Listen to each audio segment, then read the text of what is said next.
Sick of the fatigue and fog? Fed up with the unpredictable flares? Hangry from the super restrictive diets? Hello, and welcome to the Crunchy Allergist Podcast, a podcast empowering those who, like me, appreciate both a naturally minded and scientifically grounded approach to health and healing.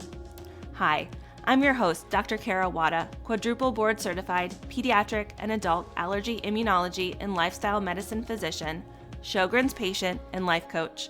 My recipe for success combines anti-inflammatory lifestyle, trusting therapeutic relationships, modern medicine, and mindset to harness our body's ability to heal. Now, although I might be a physician, I'm not your physician, and this podcast is for educational purposes only. Welcome, everyone, and thank you so much for joining me today on this very special episode of the Crunchy Allergist Podcast. I recorded this episode during our first annual virtual Sjogren Summit that took place April 1st and 2nd, 2022. Around 1,100 Sjogren superheroes from over 18 countries and 38 states joined forces last week to kick off the Sjogren's Awareness Month. What is Sjogren's exactly? Sjogren's is a systemic autoimmune disease that commonly causes dry eyes, dry mouth, fatigue, and pain. This condition affects up to 1 in 100 people, 90% of whom are women, and many who are not aware they even have it. I am a Sjogren superhero. One of the symptoms that is commonly shared among Sjogis and others with misbehaving immune systems are problems with digestion. Today, we are going to dive in and answer many of your burning questions about food allergies, intolerances, and sensitivities. Let's hop in. Good afternoon, everyone. My name is Kara Wada. I am the person spearheading this event. I had a question asked earlier this week about food allergies versus intolerances versus sensitivities. I talk about this in the office a lot. It is not uncommon to hear that people have difficulties when they eat particular foods, and I love to share how I think about those circumstances. When we think about how this impacts Sjogren's syndrome, we know that about 90% of patients with Sjogren's have some sort of gastrointestinal symptoms, whether it is difficulty with trouble swallowing, something I have with some frequency, with my dry mouth and maybe other contributing factors. It's not uncommon for me to have food go down the wrong pipe or have a little more trouble getting food down. Heartburn is another issue, or reflux. Some people will feel heartburn, other people will not, which is sometimes called silent reflux. That can contribute to hoarseness in the voice sometimes, or even nasal congestion, or feeling like there's something stuck in your throat. And then certainly stomach or abdominal pain, discomfort, bloating, constipation, diarrhea, symptoms suggestive of irritable bowel. Certainly when we think of Sjogren's and autoimmunity, there's always the potential for other autoimmune conditions. There are several that can affect the GI tract. Most common, those include celiac, which is about 1 in 100 patients. That is when the body essentially attacks the small bowel when there is gluten also present in the diet. That's one instance. Another instance would be inflammatory bowel disease, which there are 2 varieties that we talk about most: Crohn's disease and ulcerative colitis. I'm going to talk about a few other conditions that I see in the office that have no direct known association with Sjogren's, but certainly if you have one thing, doesn't mean you can't have another. Just to talk through how I think about bad symptoms that happen when we eat particular foods. When we think about digestion and our GI tract in general, it is one of the main ways that we are exposed to our external environment. The other ways that we're exposed to our external environment are our respiratory tract, or the way that we get oxygen.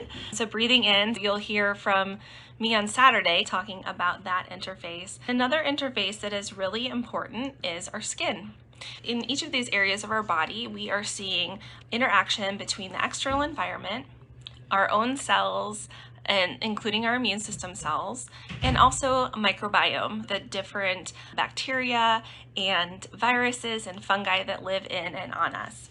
It really has only been in the last decade maybe that we've really started to tune in to this really complex and elegant interplay between all of those different elements. The microbiome was not thought much about and was really just starting to come into the conversation as I was going through my medical training. It's a really exciting time to learn all about that.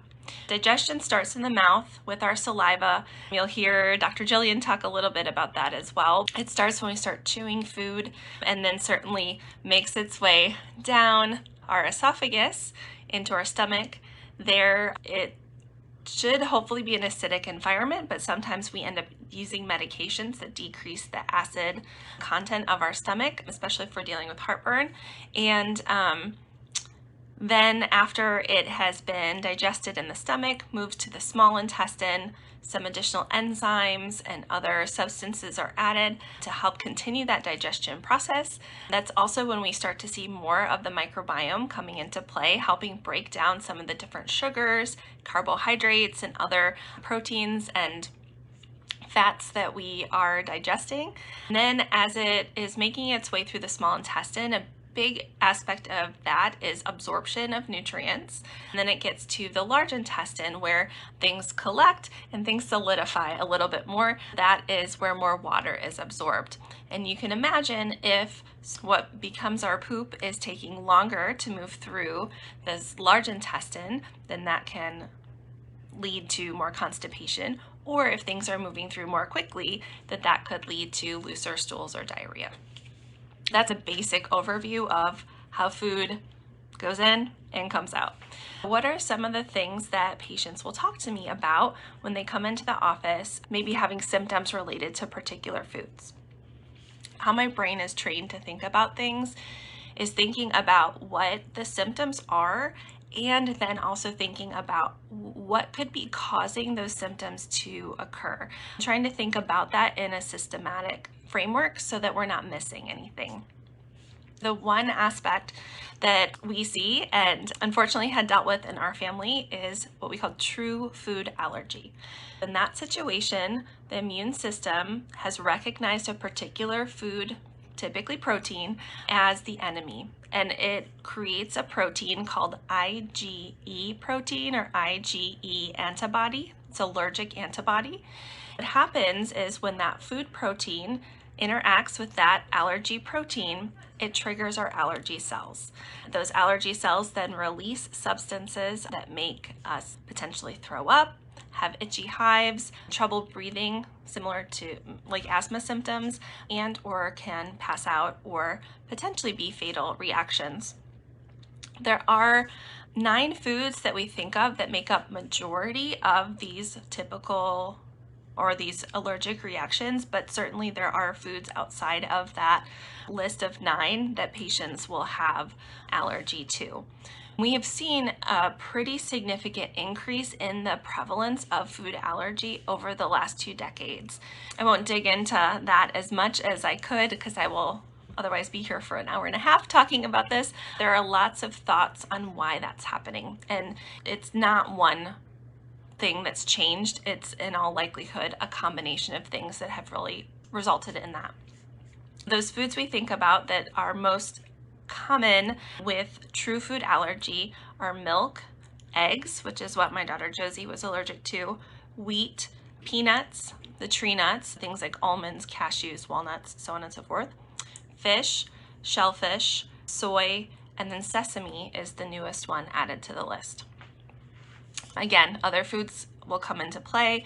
I definitely have seen more more issues with avocado in recent memory. Probably in part has to deal with we're eating more avocado than we were probably 10-15 years ago. So that is true food allergy. That is when allergy testing is helpful to confirm a suspicion for an allergy. The big problem is if someone especially has like sinus allergies or other environmental allergies, it's not uncommon to see a person have allergy protein directed towards a particular food, either on those scratch tests or blood tests. But true food allergy is the clinical situation, what happens when you eat the food, in addition to then that positive test.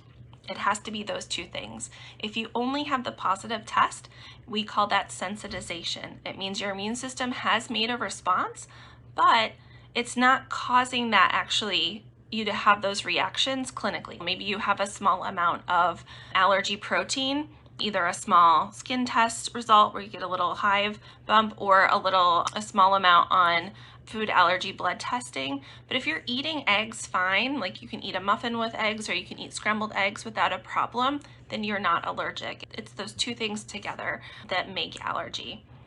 What becomes hard, especially in little kids, is that sometimes allergy testing will be done before a kiddo has actually had a particular food.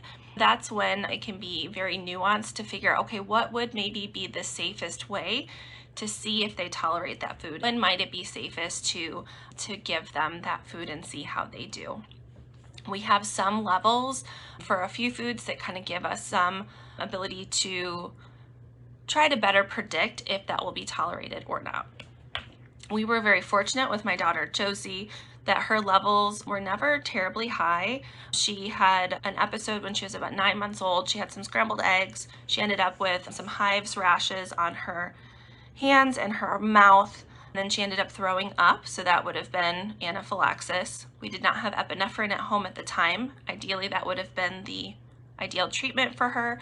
We were able to give her some antihistamine and she ended up doing okay. We watched her at home, but in the perfect situation, she would have gotten epinephrine and then been monitored, because that is the best treatment for a true allergic reaction.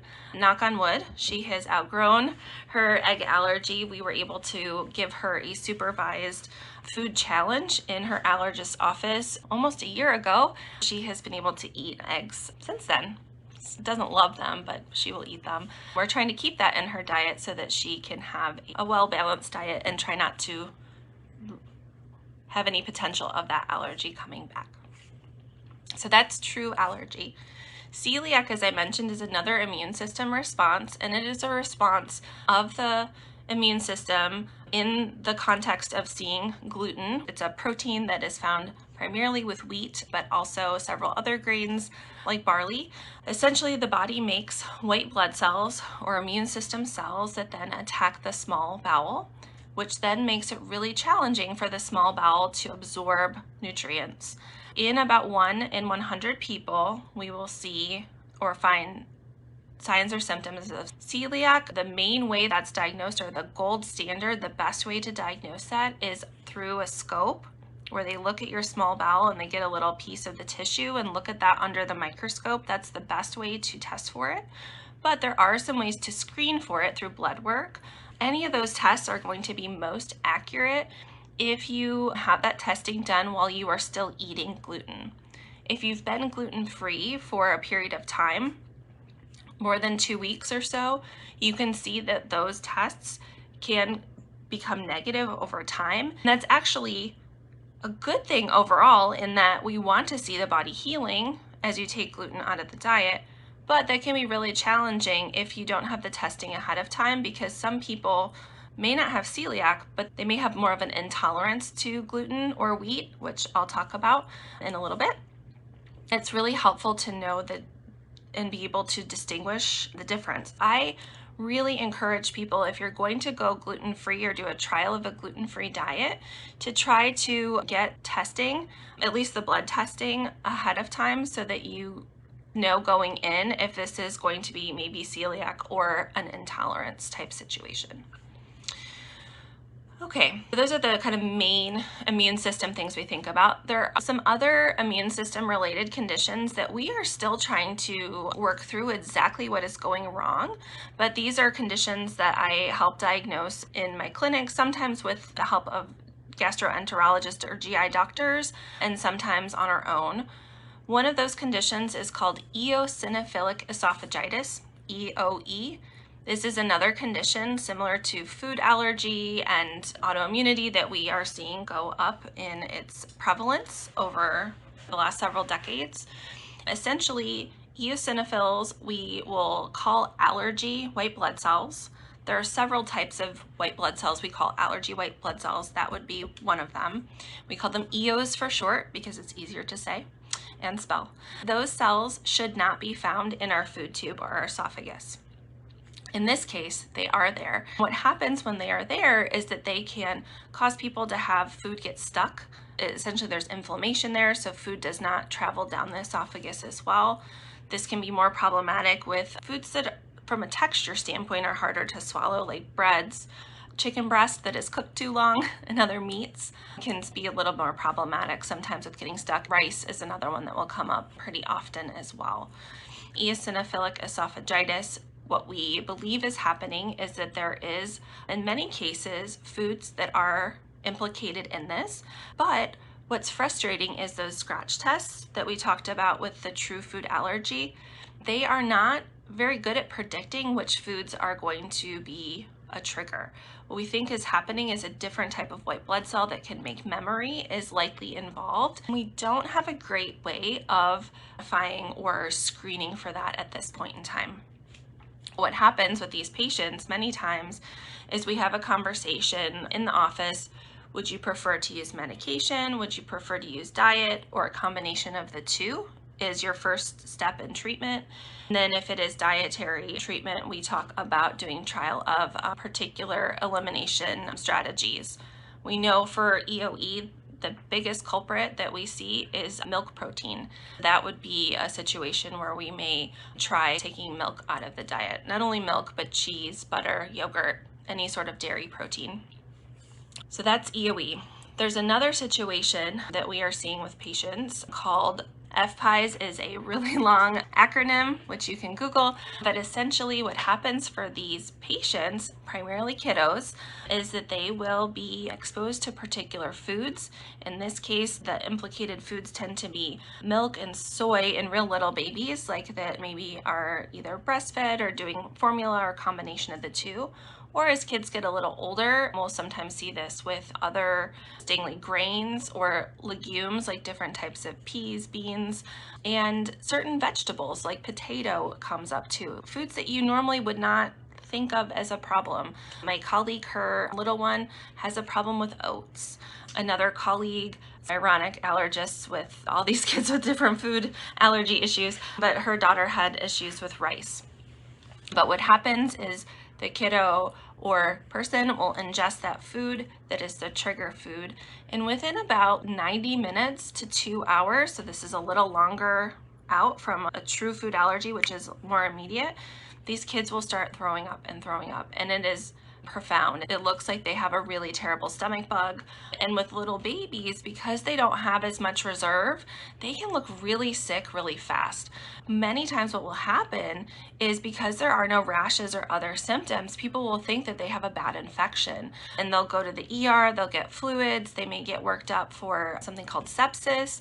It may take, unfortunately, a couple episodes before someone realizes, hey, this is only happening after the kiddo eats their cereal or their sweet potato little baby food or something along those lines.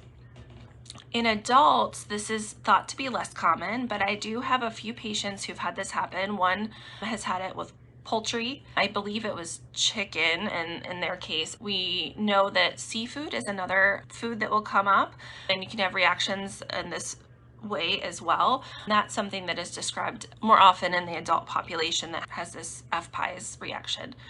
Again, another really frustrating aspect to carrying and teasing out the triggers for this is we don't have good testing, in part to identify or confirm the food trigger. We determine it through a real in-depth conversation with the patient, because we're still figuring out the exact mechanism or what immune cells are implicated in causing this robust response that is just saying, get this food out of here. It is not welcome here.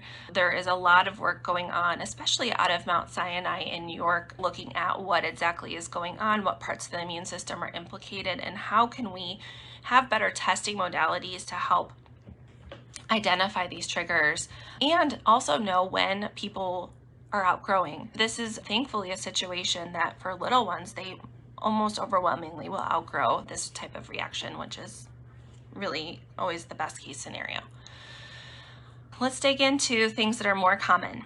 Intolerances are huge. These are symptoms I have dealt with in all sorts of varieties, which I will not dig super into because TMI. But bloating, gas, diarrhea, constipation, bad upset stomach also can include other symptoms like headaches, feeling really like after eating. Those symptoms that aren't fitting into these other categories can fall into kind of what we consider these intolerances or sensitivities. There are some elements or types of intolerances that come up pretty often. It is one that most of you probably have heard of at one time or another is lactose intolerance, being unable to digest the sugar that is found in milk. What happens in this situation is the lactose needs a particular enzyme to break it down that we ourselves as humans don't make, but our gut bugs can make. What happens is when we're wee little babies and we might be drinking mom's milk or milk-based formula, we have enough of these gut bugs and the enzyme they produce to break down that lactose. What happens over time though is that those gut bugs stop or decrease the amount of this lactase, that's the enzyme that breaks down lactose, that decreases over time in vast majority of humans. There are some people who come from Northern European ancestry that will have and maintain that lactase enzyme for longer. Most of us will lose this over time, and certain backgrounds may lose it sooner than others. I joke that when I started dating my husband, who is of Japanese background, he has been lactose intolerant, he thinks, since he was probably in his late teens or early 20s. And so when we started cohabitating and buying the same milk, he was buying lactose-free milk at the time. I started drinking that, and there's a bit of a use it or lose it phenomenon. I noticed over time that I had less ability to digest lactose, and it may have been just my time of losing tolerance anyways, but what will happen many times for people is that ingesting a bigger amount of lactose will then result in bloating, gas, and in many cases, some urgency to need to go to the bathroom, looser stools, diarrhea.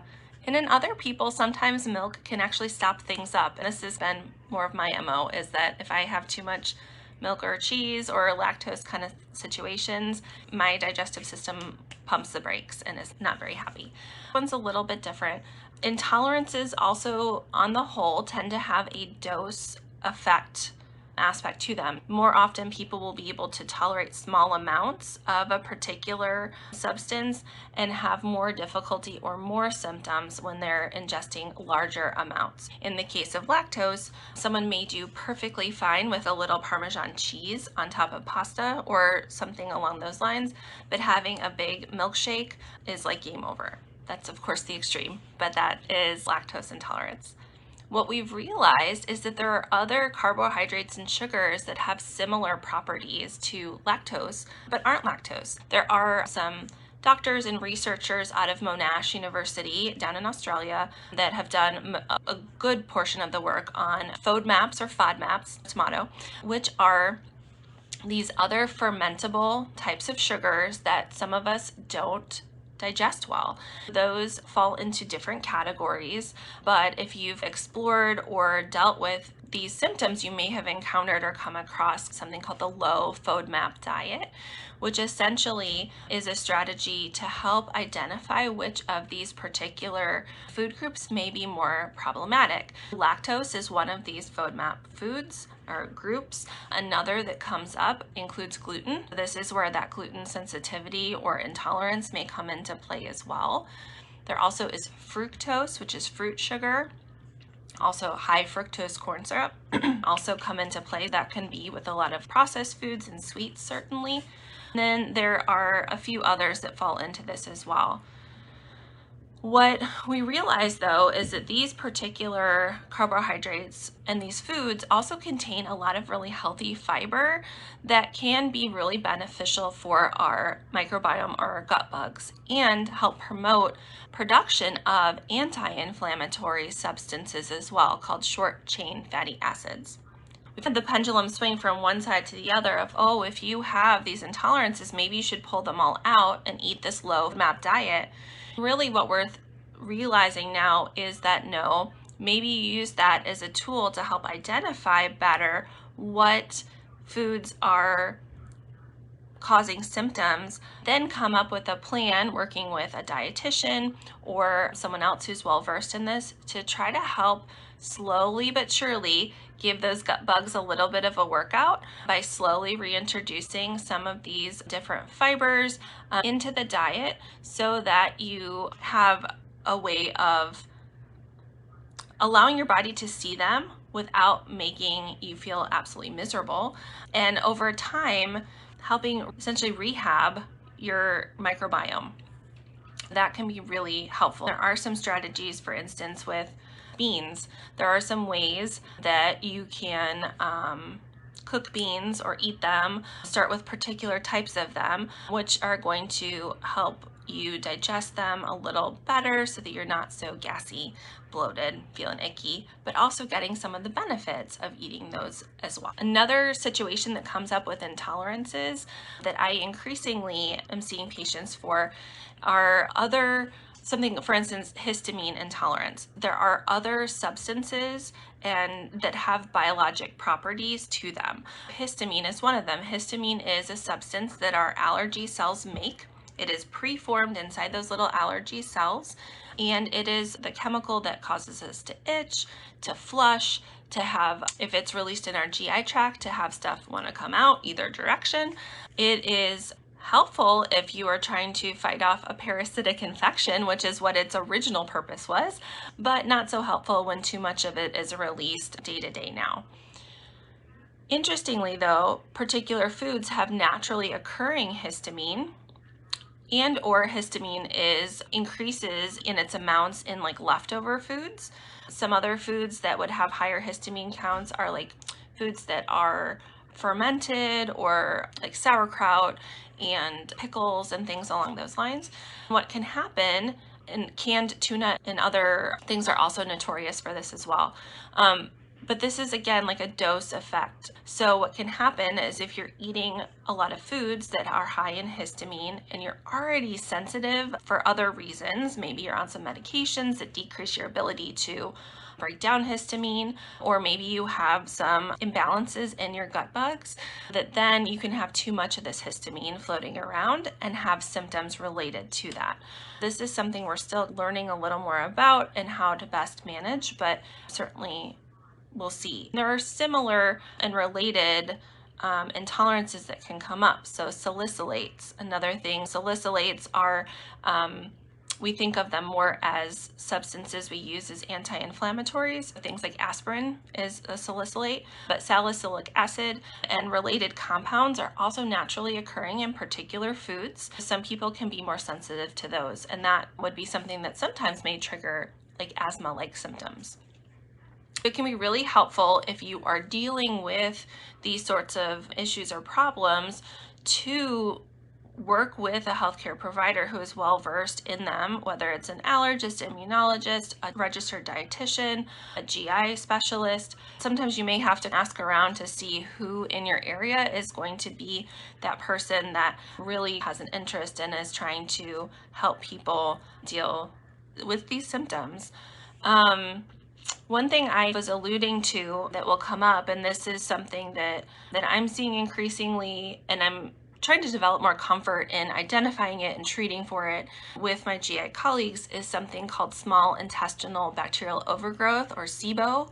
This is essentially that imbalance that we have reached a clinical situation where it meets like a diagnostic criteria. That is treated sometimes with particular antibiotics to help decrease the bad bacteria and allow for those good bacteria to thrive. We think that it's some of these, either Sibo or dysbiosis, which is on its way towards Sibo, that are implicated in one way, shape, or form to maybe increase permeability or increased communication in that gut lining between what's inside the bowel, the food and the partially digested food, the immune system and the microbiome, and then the bloodstream on the other side. So we think it's this increased communication between the two, which is also known as leaky gut, that has some implication in the development and or progression of autoimmune conditions. That's something that is still very much under investigation. I am like always watching the literature to see what's coming out. What I found really fascinating, there was an issue of one of our main allergy journals that came out a few months ago while I was still pregnant with Oliver, and was talking about the implications of mom's diet and then the potential for baby to later on develop or be diagnosed with allergies, asthma, and other related conditions. We're just on the cusp of getting more of this information to help us better advise patients, but really the big picture things are, as best as you are able to tolerate, having a broad, diverse diet is really important. We also know that getting diversity in foods can be really helpful, especially in plant-based foods. So fruits, vegetables, nuts, beans, seeds, herbs, spices, I think I caught all of them. Whole grains, that's the other big one, can be really helpful because that's going to help your gut bugs see all those different types of fibers and help those thrive and pump out more of those anti-inflammatory substances. We also have seen some data to support making sure that our diet is rich in omega-3 fatty acids. These are what we more commonly think of as fish oil, but are also found in plant sources like flax and chia. I know Jennifer is going to talk, I'm sure, more about that. Also making sure that we have enough vitamin D in our diet and or that we're getting that from the sunshine as well, because there are implications in not having enough vitamin D and omega-3s that we'll see more misbehaving in our immune system. That is the not so quick and dirty on things that can happen with foods. If you have any questions, drop them below. I can't provide personalized advice, but I can help try to point you in the right direction. A couple resources I have found really helpful. There is a book called Fiber Fueled, written by a GI doc, Will. That is a really great reference. I will say though, I did attempt to do the meal plan towards the back of the book.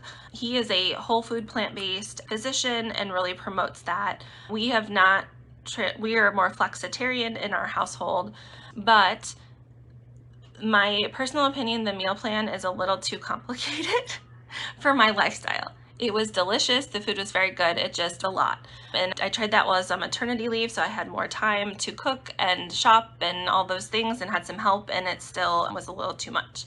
But some really good take-home points on the microbiome, diversity, implications, and all of that was really helpful. That is one really good resource.